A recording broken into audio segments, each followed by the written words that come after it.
Mehmet Ogutcu is a former diplomat and the chairman of the London Energy Club, and he joins me now live in the studio. Thank you so much, sir, for joining us here on the program today.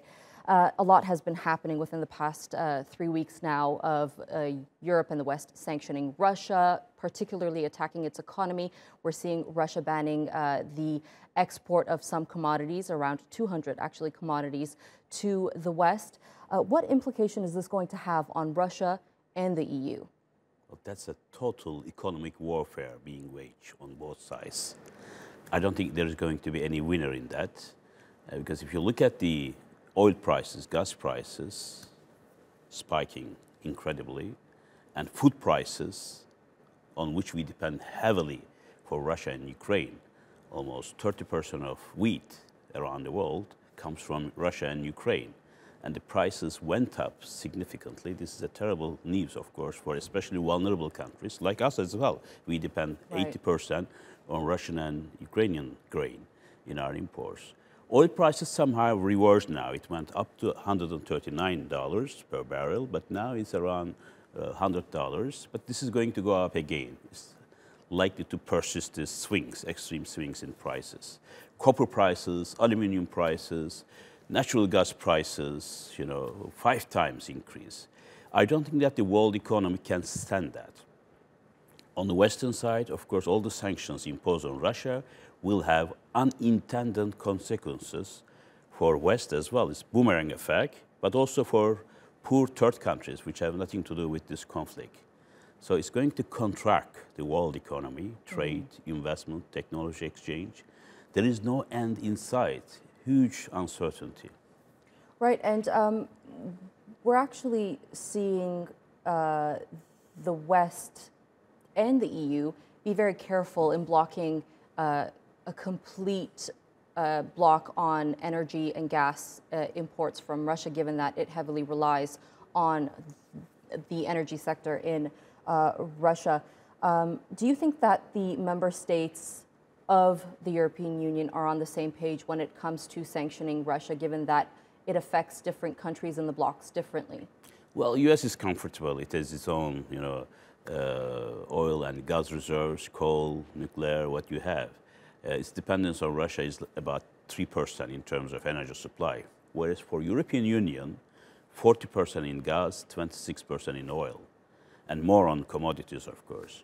So I'm a bit skeptical on how EU will be phasing out its imports from Russia by 2/3 by the end of this year. It's going to be a huge task.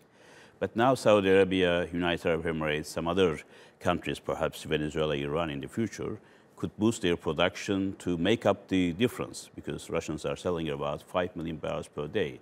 And so I think EU and US are united against Russia in sanctions.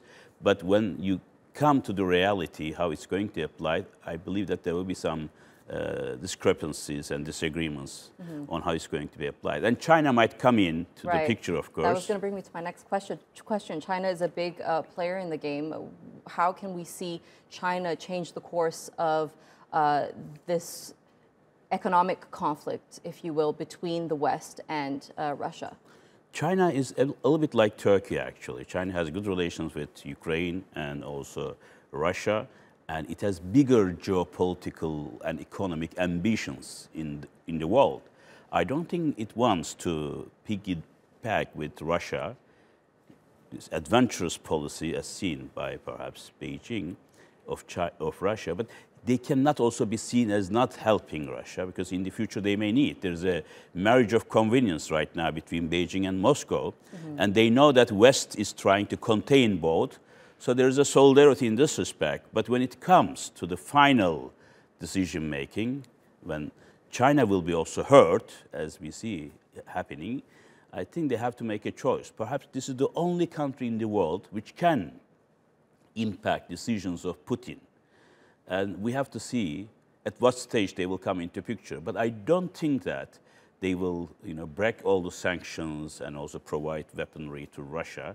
That means indirectly they are getting involved in the conflict. Exactly. This is going to bring them to the confrontation with the West, which they don't want, because their trade With Russia, it's about $190 billion altogether.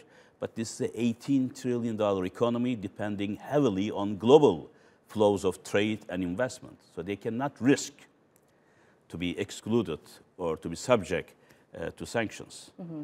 Well, China has been very wary of condemning Russia, but also says that a solution to the crisis needs to happen as soon as possible. Also, now, there's a Taiwan issue, as you know. Right, if Russia gets away with Crimea and eastern Ukraine, and the question mark is whether China may try to put its historical claim on Taiwan and annex it at one point, although Taiwan is a tough cookie. It's not like Ukraine. Indeed. And also there is this Taiwan Act in the U.S. Congress, which might bring U.S. directly into military confrontation. We're also seeing countries like India using this situation to its advantage. We're seeing the two countries make a rupee-ruble agreement, which could see India increase its trade on gas and oil with Russia. Do you think that Russia would make more deals like this with its allies in the future? India is not an ally of Russia, but India is also a very pragmatic country. They buy almost half of their weaponry from Russia and in rupee, so that they avoid U.S. sanctions in a way. And now there is an alliance emerging, not political alliance, but economic alliance between China, Russia, and India, using local currencies, rupee, ruble, and yuan in transactions with Russia. And China is now collecting very valuable assets in Russia as BP's, Chevron's, ExxonMobil's are exiting from Russia, from major investment in oil and gas and also commodities, metals, mines. And Chinese companies are discreetly entering the Russian market and buying huge assets in aluminum, copper, iron, oil and gas. Very opportunistic.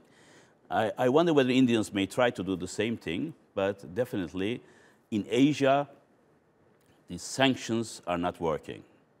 Because if there is going to be sanction, if India and China are not in the picture, the rest of Asia, Japan, Korea, Australia, and others, will be just 5-6% of the Russian trade.